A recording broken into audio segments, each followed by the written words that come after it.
can't hear you. Ah, there we go. I think I've done that for the past 4 or 5 different interviews. Hey, anyone who happens to be watching, as you probably just noticed, my lovely guest Sam reminded me that my mic was off. So thank you, Sam. My name's Karina. You are listening to the Game Dev Cafe live series where we get to know different game devs from, it seems, all over the world at this point, but we are going to be putting a heavy focus on Montreal and Canada in the next little while as part of our Canadian Gaming Expo series. We're really excited to be the official media partner for the upcoming CGX in Montreal. And Sam Cook is one of many wonderful speakers who are going to be there, but we're pretty excited to get some time from her today because there's quite a lot going on in her studio. She's producer and both co-founder at Artifact 5, based out of Montreal. You've always been based out of Montreal, is that right, Sam?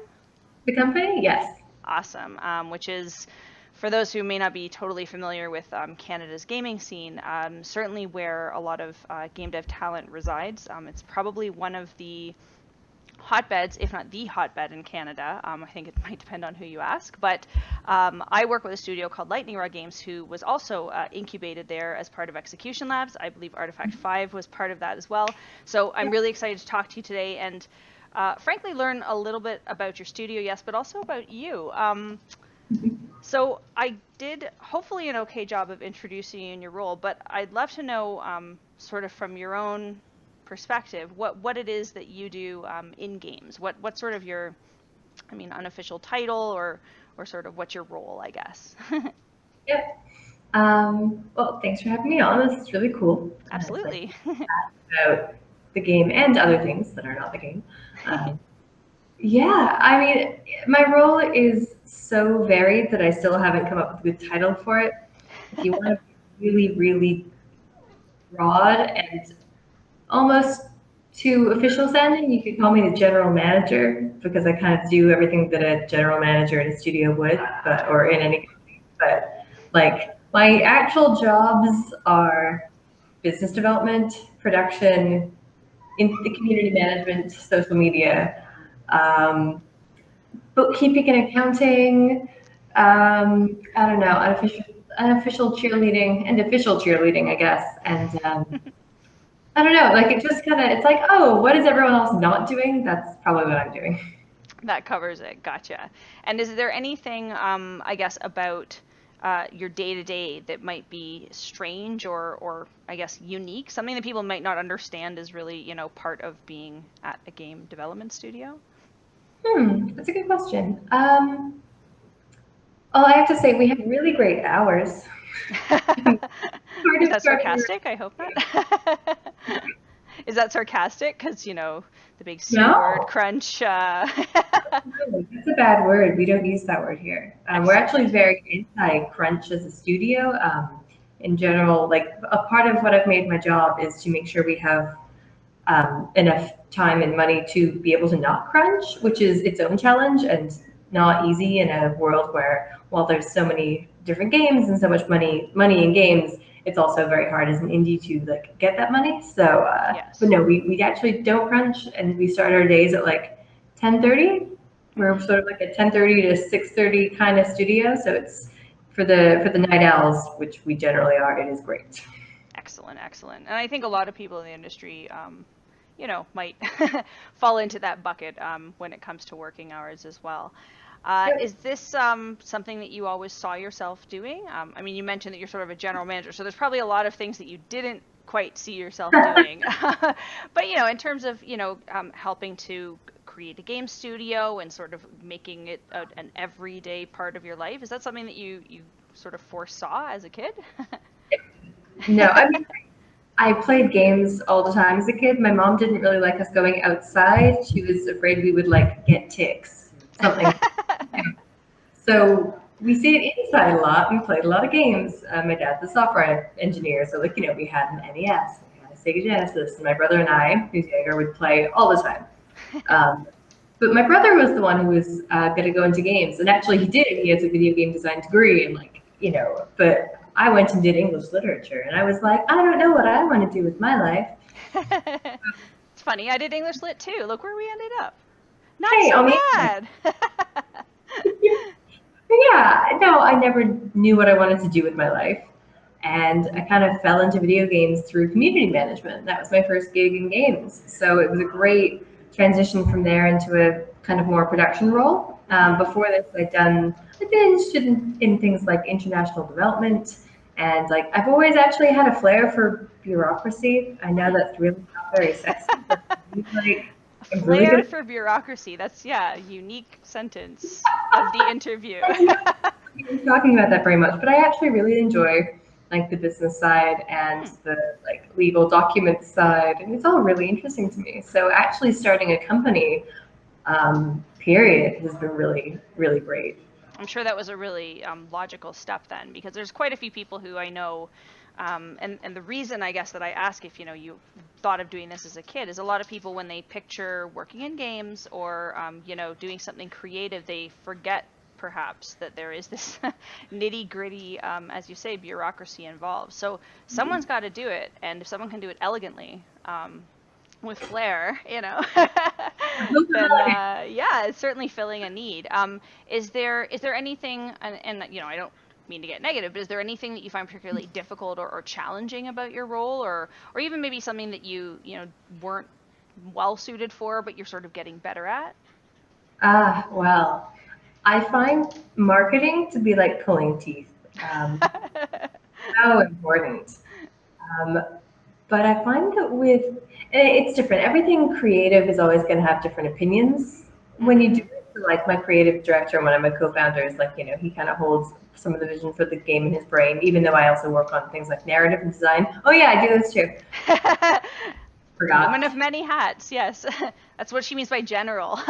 Very general manager. But then we can negotiate things, we work things out, we figure what we want, and one of Mhm. us we compromise, or one of us sort of their vision wins, and like that's fine. That happens all the time. When it comes to external marketing, you're dealing with a whole other world, and like I've never particularly enjoyed it. Some people are great at marketing, really enjoy doing that stuff. I'm just Mhm. like, can I go do bookkeeping? I really. Is there something else? I mean, I guess, and as you say, it's important and you have to do it. Is it something that you've come to enjoy more as you work in it, or is it one of those things that for some of us is always going to be a grind? It depends on what part. Like I love Ah. I like talking to people. That's always great. So like doing this is fun. Like writing things is fine. Having to approve like images though, there's something about visual stuff that I'm just not very good at. So Mm. I don't know that I've gotten much better at it in this role. I think it's been nice to have like again creative director mode to like come and be like, okay, I don't know, like what do you think? Does it look good to you? Like I'm Mhm. not great at artistic direction. And I don't have to be. I have a lot of other I jobs. was gonna say that's what a team is all about, right? Like not doing Exactly. everything. So that's a weakness, but it's one that can be like balanced out. Interesting. I guess when it comes to your team, it is a fairly small studio, and we'll get to the game itself, Anamorphine, in a moment. But is there something that you find is a common thread, either about like the type of projects that your team likes to make, or even just the type of games that your studio is putting out? Is there some sort of commonality there? Well, we're still working on our first titles. It's kind of hard to say.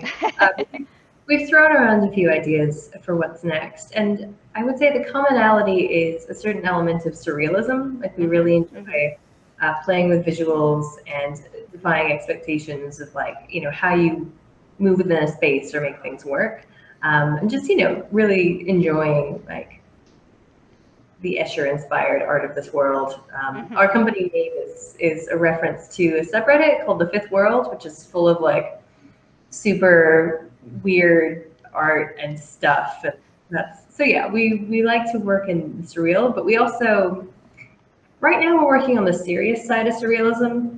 But we also like there's also a sort of humorous side of it, and I think that we actually would like to explore that as well. So things that are a bit more like Yeah, a bit less emotional and heavy subject matter, a bit more like just weird, fun weird, not just like dark weird. And I Yeah. guess, yeah, I can see how you guys are probably mired in some of the more serious elements based on the game. But that is a really good point, and I think it allows the studio to maybe go in some cool directions rather than getting too niched into one sort of game. Yeah. But I'm glad that you mentioned the name because I was going to ask, and now I feel less silly and phew. All right. Great name, by the I- way. Actually, coming up with a name is one of the hardest things we've ever done I as a see. group of people. It was so hard. I guess agreeing on a name, but then also like making sure no one else has it. It's very unique, and I know you guys have been. How long has the studio been around? Like, how long since you founded? It has been 2 years and 3 months. Wow. Okay, so quite a while. Yeah. And again, I think the fact that you guys have gained some notoriety in that short term, the name definitely works, and I'm glad that it kind of stuck. That's good. Um, I've been yeah. notorious. You're very exciting. And I use that word kindly. But this game is sort of like a haunting game, so it's something that will, if you check it out, will kind of sit with you. I guess I am interested before we talk about your project in the works. You personally, was there any sort of video game that really inspired you to make this type of game, or even just something that sort of emotionally left an imprint that sort of has stayed with you during this game development process? Hmm, that's a good question. Um, every now and then people compare our game to Myst, and that's probably the Oh, best thing they could do. It always makes me really happy because I remember I didn't really ever play Myst, but I sat like I was young enough that my dad was playing it and I would like help him play and like sit there with him and like watch him play Myst and like enjoy that experience and like help him. mm-hmm. So, it's a very atmospheric game, Myst, and like it's moody and you're like, what's going on? And Very moody if you're challenged by it too. yeah. I found it very challenging. I got it from Good Old Games a while ago, so like I'm planning to actually play it as an adult, which is a very exciting concept. But actually finding time to play games, as we all know, is very challenging. It is So when you work in games, strangely enough. It's kind of like that double-edged sword. And Myst is a big, beefy game. It is not a quick, speed run type of yeah, thing. something that's been around so long it still apparently stands up, which is exciting. But yeah, so that's always like has emotional resonance for me. Missed, and then is there something within the last 20 years? Like, but hmm. I mean, as a company, now I know we took a lot of inspiration from things like the Stanley Parable and Antichamber, Nice. Gone Home, sort of like the early walking sim and like weird type of games. And actually, you were saying this relates to something you already said, but the Chinese Room, which is the studio that made none of those, Dear Esther, and Everybody's Yes. Gone to Rapture, like just sort of like closed down most of their operations. They've gone down to like the original two founders in the Okay. past week or so. Yeah, and it was made big news this past week, and it was sort of a surprising, disappointing to hear. And what they Mm-hmm. said was, they wanted to make different kinds of games than just the walking simulators they were known for. And everyone wanted to, like, people were willing to give them money to make more of those games, but they actually wanted to do other things, and they were having a hard time branching out. So as a studio, like, we do like doing that kind of game. But we also want to make sure we have a bit more breadth because you don't want to end up totally pigeonholed into like one thing. No one wants to just do one thing forever. Like, Yeah, exactly, exactly. And it's hard, I think, when you're trying to make such an atmospheric game not to kind of go all in, which tends to pigeonhole you among the audience. yeah, So yeah. it's But it's good only good Title stuff. One. We can always do something else for Title Two, and it can be either way. And like, we still have plenty of room. Now, is this a type of game then that you would normally play? Like, are you making a game, for a player like yourself, or is this for somebody more general, for somebody else entirely? Depends. I tend to play platformers, role-playing games, and strategy games. Like I love Civilization, and That's a good like game. Age of Empires is quite fun too. So you know that this is like not that at all. No, it's pretty different. Yeah, But playing a movie, those games are like, real-time strategy or whatever. They're very different styles. But, I've really enjoyed playing games like Gone Home. I really enjoy narrative, like, English literature degree. I like stories. mhm. So from that sense, yeah, and I've had a really good time working on the story for this game. Like, I don't know that it's expressly like for me in the sense that I probably am the demographic that we're aiming at, but it's not necessarily like what I would sit down and play just for fun. But I think it's kind of like watching a movie that like gets really good reviews, but you think might be like a little difficult to watch. Like it's like that. So I'm like, all right, I've got to be in the right mood for that. But then yes. Actually, that's a pretty apt description from what I've seen. I've gotten to see the game at a few events. I was just, for our audience, scrolling through some of the different places where you've been showing it. Have you gotten much feedback from people who've played it? Is it, are you sort of, I guess what I'm wondering is, are you speaking from a place that your audience has sort of put you, or is this something that you guys had planned all along and, maybe that's just how it's being received? Actually, I think I'm speaking more for myself and what I perceive the game will be like by the end. However, it's not what people tell us. What people usually say when they play is that they get really engaged and like they're actually quite excited when they're playing it. They're like, "That's weird. This is interesting. Where's this going?" So I think it actually kind of works almost more like a thriller or a mystery like Yeah, game in that sense. it does So I have think spookiness, definitely. yeah, like people I think get very engaged. I actually don't think it's that like hard or too like uh too daunting to play. I just know, like, knowing the story and where it goes, I'm like, well, I don't know. I think it's a little heavy, but not that heavy when you're in it, or It's not that definitely much. it's unpredictable, I think, when you're actually walking through it. So without the benefit of knowing, the whole big picture of what's going on. And obviously you guys are showing only a very tiny slice so far Yeah. at these public gatherings. It's got that intrigue. I get very I get very frustrated in a good way when a game doesn't let me in on secrets. So I kind of like play this game a little bit and get frustrated, but in like a very loving way. So like I've wish listed it, and everyone else should too, because yeah, when it comes out, you'll probably want to know how this story goes. And I don't expect you to tell me today, but at least I know a little bit of insider knowledge now. I feel a bit better. Is this something that your team is making? I mean, obviously you're an independent studio. Is your team making this as the result of people who've kind of gone to school and come out of games programs and like now they're ready to tackle this, or is this more indie in the original sense where everyone's kind of self-taught and experimenting along the way? It looks very polished, so I ask that really in ignorance. I don't know. That's a great question. Well, we're not, none of us are ex AAA. So I think that's important. A lot of the studios around here in Montreal come out of like Ubisoft or EA, That's different very places. true. Yeah. Where they're like, oh yeah, we've got like 30 combined years of experience. We've all worked in titles. And we're like, nope, not AAA.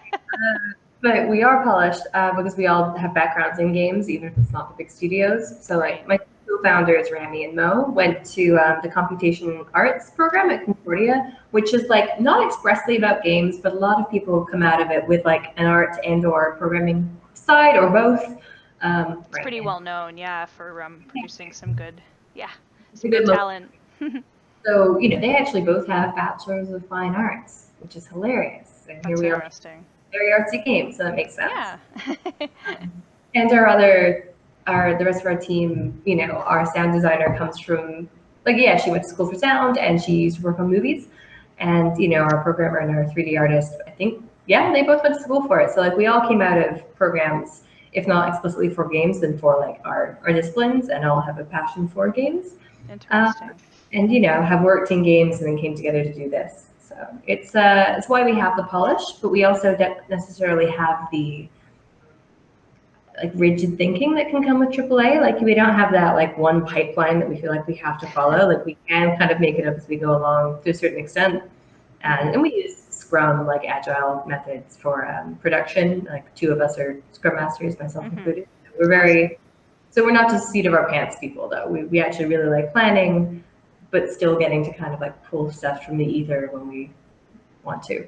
And I see that in a lot of indie studios. They may not be strictly following sort of the AAA pipeline structure, as you say, but they have enough structure in place to make sure that deadlines are being hit, and they're sort of giving the audience the perception that this game is going to be of the caliber that I think you might expect from any studio.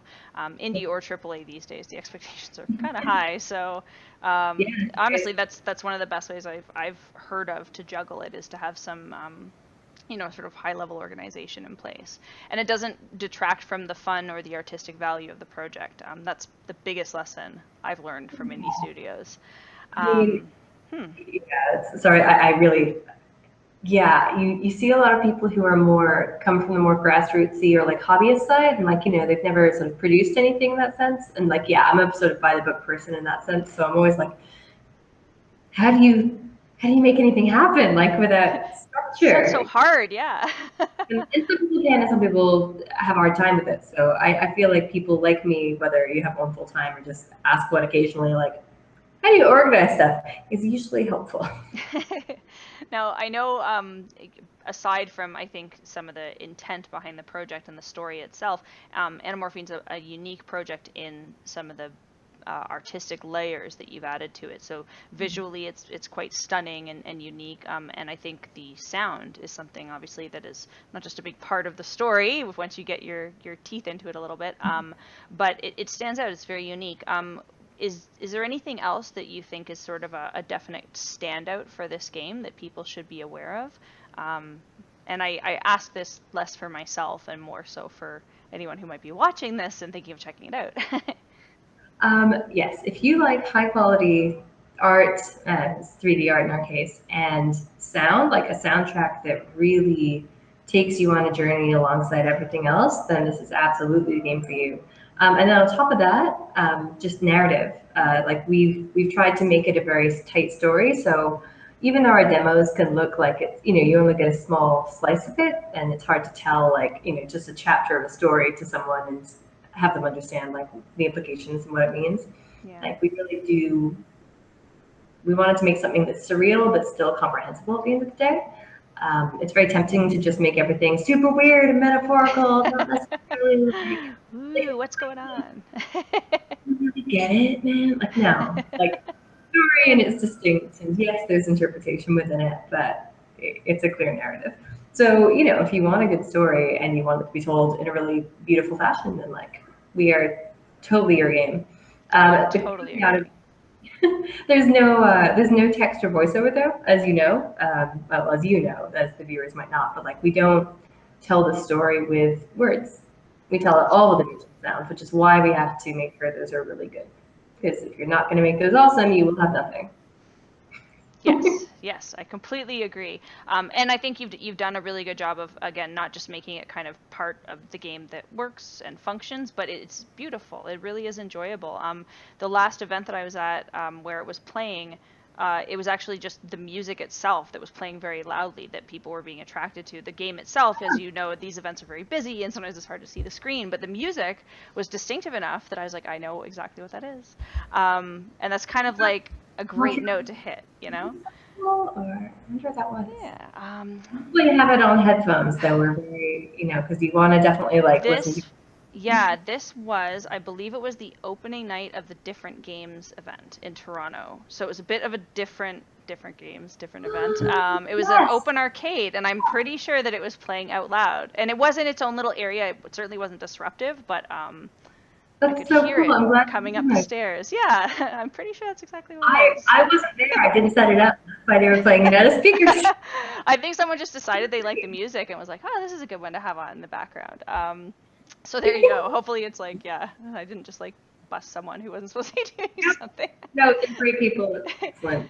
Awesome. I guess, given that I'm mentioning sort of one of the events that I saw your game at, is there anything that we should talk about in terms of the game coming up? I know that you're going to be part of CGX. We'll talk about that in a moment. Are there any other events where people might be able to catch it or catch you? CGX aside, which we'll talk about in a sec. Yep. So actually, starting on Thursday evening and Friday day, We're going to be showing the game at Indiecade in LA. So if you're Montreal based, you're out of luck. But if you're out in LA, heading there, like Anamorphine's part of the is one of the selections. So we'll be there through the weekend. Mo is going with his wife. Awesome. So cool. Very cool. Yeah, and we were at E3. So I went last time. He can go to LA this time. Yeah, I was gonna say take turns. It's fun, but it's tiring. But Indiecade is a great event, and it's certainly it's not an easy place to get your game featured. It's very popular, so to be selected is actually a really big deal. You know, if people don't know. But that's great. And then CGX. Now I know that you're going to be speaking. Will Anamorphine actually be on the floor as well? We didn't sign up to show the game, like, for better or for worse. I'm trying to actually make sure that we have, because we don't approve of crunch, we're trying to focus on just finishing it up. And so, like, again, for marketing reasons, it can be good to show it. But I feel like if you're in Montreal at this point, you've probably seen it. We've been showing it for like 2 years. Very fair. So, like, let's give everyone a weekend off and just like have everyone fresh during the weeks, but I can kind of plug it. Oh, no problem. So. I mean, honestly, like there's a lot that you can check out online at this point from the game as well. But I am excited that you're going to be there as one of the speakers. This is, I mean, obviously we're doing sort of a speaker series ahead of CGX, so we're stealing a few secrets ahead of time. But I am curious to know how you, I guess, sort of got involved in CGX, or why, I guess, the Canadian Gaming Expo would be a place where you'd want to be speaking. It's a fairly new event, not too many people know about it. We'll certainly put up the link for those who are interested. But yeah, what got you involved? Well, the person who's running it, Jillian Mood, is awesome. Like very energetic, and she was like, "Hey Sam, you should come speak at my event." And I'm like, "That was back in April," and I was like, I have no idea, but okay, sure, I will come to Ottawa and do this thing because my peers are going. It's nice to go do a conference that's actually local. It's nice to do something actually, without going too far afield. So, definitely. And it was actually great. They're putting together a lot of really, a lot of people with good knowledge about like how to be an indie, right? And I think there is a huge thirst for that kind of knowledge here in Montreal, in Ottawa. There's so many students coming out of programs wanting to know how to do their own thing, or like other people who are considering leaving AAA, or just however they're coming from it, like to it, wanting to start a studio or wanted to get into the indie scene. And I think it's really cool to disseminate that knowledge. We had the benefit of Execution Labs, the incubator, to teach us like how to go indie and how to do this and how to make everything work. And so it's nice to be able to then kind of have gone through this for a few years and be like, all right, got an idea of this, let's kind of spread that knowledge. Totally. And I think you hit the nail on the head. It's such a new industry. Some of us had the benefit of mentorship, but there's not that much out there. And I know most of our audience on GameDev Cafe is either students or people who, as you say, maybe have a career in one respect, where they're doing programming or something, but they really want to work in games, quote unquote, like the grand games. And a lot of them aren't sure how to do it. And it's kind of sometimes amazing to them that people have started their own studios and get the business end of things, like yourself. So I know for us, getting involved in CGX was largely an alignment of interests in terms of our audience questions. So we're really fortunate, I think, to have studio founders like you who are in the middle of a massive series of production deadlines and also willing to give up their time to speak at conferences and on little video casts like ours. So we appreciate it. I think it's great fun. And it's nice to get to actually speak about these things in a more broad way instead of like going to conferences and saying the same thing over and over to like dozens of people. It gets a little tiring. This is much more invigorating. A little different. I am curious if there's anyone who stands out in your memory as maybe someone who you're sort of following in the industry. Could be maybe someone who's just working on a project that you're following as well, or someone who maybe helped you get into games. I'm sure like your co-founders were part of that. Anyone else maybe? Oh yeah, shout out to my co-founder Rami. He's our technical director, and we worked together for 2 or 3 years, Behavior Interactive, and he was like, I'm going to start a studio, peace, you should come with me. I'm like, and 6 months later, I was like, yeah, but it was took time. You he was actually really instrumental in me learning like about Scrum and production stuff and like how to work with programmers and like how to understand technical things. Anyway, so he's great, which is why he's his partner. But that, um, yeah, Tanya Short, who is one of the founders of Kitbox, like she's been so great. I met her through a mutual friend, like pretty early on when they were just kickstarting Moon Hunters, and Nice. like since then, like we've sort of become friends. And she was working here at GameDev too, and it was so nice to have someone who's a few years ahead in that process, but like has similar experiences and has like a lot of wisdom and intelligence to like to impart to others. And it's so nice to have that kind of mentorship and friendship. And one of the other guys who's been super great is what did I miss his last name there? There's Eve. He's the like the general manager at Rogue Factor. They make like nice, yeah. Warhammer games. He is super helpful, super great. Like there's just so many sort of like people who I consider like a generation or two, not age-wise, but like indie cycle-wise. Like there's these guys who got in like 10 years ago or 5 years ago or 3 years before us, and it makes a huge difference in what you understand and what you've done. So like Guillaume over at Compulsion, for example, and like Sam, like they're super. We see them at events, and I'm just like, I have this question, and they're like, oh yeah, you should do this and this and this, or maybe this. I'm like, thank you. So less who inspired me to get into it and more like who is really helpful now. I just find that there's such a nice network of peers and mentors here that like we'd be so lost without it. Yeah, I mean the community is probably the most I think distinctive element of our industry right now. And I guess games generally speaking, but the indie community relies on this sort of like buddy, ask me anything sort of mentality all the time. And I hear that from, as you say, studio heads like yourself who most people would look up to and think, that's the mentor. But, we're learning from other people who came before all the time. So yeah, that's really interesting. I do mentor other people too sometimes, even only after 2.5 years or so, like I still learned a lot. But there's always more to learn no matter your role. So it's nice to be able to have those. I think so. And, again, opportunities like the Gaming Expo is going to be one where, there's a mentor cafe happening. We'll get to hear from other studio heads as well. So I think the learning opportunities are something that we all kind of actively seek out. So yeah, thanks for sharing that. I know there's a lot of other people that we could probably mention, but in the interest of time, I guess I am curious, as a final note, what might be some, I guess, I was going to say a piece of advice, but really I'm thinking of something that you might tell yourself 2 or 3 years ago, that you might not have known but would have appreciated knowing from someone like yourself today. So basically, as a mentor, what do you think you might tell someone who wants to be in your position in a few years? What sort of a good piece of advice? Oh, that's a tough one. I'm going to say something really, really, really dry. But if you want to if you want to start a studio, for example, like have your finances in order. It is very difficult to do this if you are running on zero, and impossible if you have a deficit, like personally.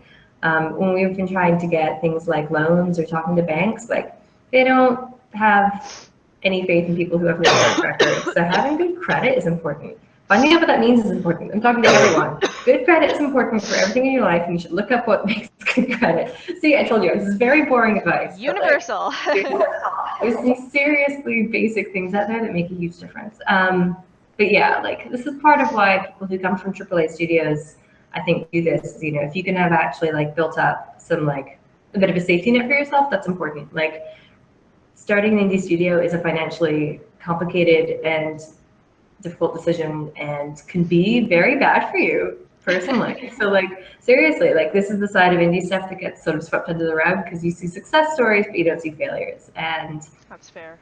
It's good to be cautious. It's a business risk. So treating it as like, I'm getting into games is great, but you also have to remember you're like getting into the world of business, which is like so much harder. A little bit differently hard. Yeah. So Absolutely. like, go in with, eyes open and try to find out as much as you can about your like financial options. Oh God, I'm like a banker or something. Sorry. Oh. I was gonna say that's probably the most responsible piece of advice we've ever heard. Um, Sorry. I mean, but chase it's your dreams. fair. It's fair. It's fair. I mean, and honestly, like it's something that people might not hear often enough. So I kind of thank you No. for, taking the dry route. That's totally allowed. Sorry. Is totally allowed. But I look forward to hearing a lot more from you about, the dreams and hopes and aspirations behind going into studio life at CGX. I think, we'll hear hopefully a few more secrets. I do have to ask you one thing before we leave today. I think you know what it is. Yes. I know you're not equipped to answer, not fully equipped. But you Okay. play the ukulele? Is that Oh. true? Yes, yes. I said it on Twitter and I forgot to bring it today. I was gonna like whip it out and like be clever, but no, We'll I take your forgot. word on it. We may ask you to play for us at CGX if you happen to bring it with you. And I really don't think you would annoy anybody. But I do know that you work at Gamma Play. Is that right? Gameplay Oh, space. Gameplay Space. So, I think it's Gamma yes. Space in Toronto. That's right. But yeah, Yes, Toronto one. But Gameplay Space in Montreal. Yeah, I appreciate ukuleles, co-working spaces may not mingle. But that is a rare talent. Are you featured anywhere on the soundtrack? oh Lord, no, no, no, no, no, no, no, Not no, even like the end no, credits ukulele version of your theme I song? mean, no, I think we're leaving that to Beatrix. She's speaking tonight at the Art Up at MRGS actually. If you want to hear about like sound and Ooh, stuff, so cool. that's cool here in Montreal at Awesome. 6:30. But no, my stepsister sings on the soundtrack though, so that's cool, That's really but not me. cool. Oh, wow. See, Yeah. when you're an indie studio, you just like call in the favors. Seriously, like the cello player is like the sister of a game dev around here. Like, yeah, you actually just Wow. do the You network guys you know have. some talented people. Well, it really came together in a beautiful way. For those of you who are watching, thank you for tuning in. Sam, so much for your time. Um, This is great. yeah, and I really feel like there's a lot in here that we can unpackage, but we'll definitely put up some links for those looking for the game, obviously looking to learn more about Artifact 5 as a studio. The Canadian Game Expo is coming up in a few weeks, so we will see you there. But yeah, thanks so much. Thank you. Thanks for having me. This was really delightful, and I'm sorry I didn't bring you food. That's okay. We'll get you next time. I am Karina from the GameDev Cafe. Thanks again for anyone watching. We will obviously have this up on YouTube for anyone who tuned in midway or later through. And if you're looking for it later on, just head over to GameDevCafe.com. I will see you next time. Bye-bye. Bye.